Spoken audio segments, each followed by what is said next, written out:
开枪的影片竟然是放喺脸书顶悬，新竹一个20岁黄姓男子伫厝内耍改造的手枪，伊家己翕影片对窗外瞄准，然后就是开枪，整个过程拢抛上网。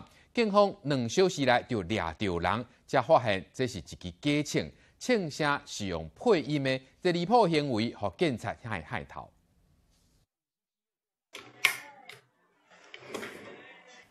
有一个查甫举一支银色的底枪，枪支还没搁入落去，伊就行来窗仔门边对外口弹落去，砰一声真大声，毋但火力真强，枪搁小可准确，搁有枪支壳飞起来，亲像真的同款。伊就甲影片公布伫网络，互大家看。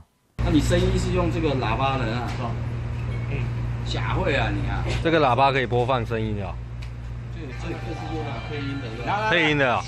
警方接到人报案，2点钟来就找到这个少年呢，伊才20岁尔，才知影讲原来伊是真爱电，摕一支假枪伫遐耍，就连弹出来声嘛是配音的。你自己造成的啊，不是我们造成的啊！哎，那你到我们派出所到我们侦查队来说明一下，看到底怎么回事啊？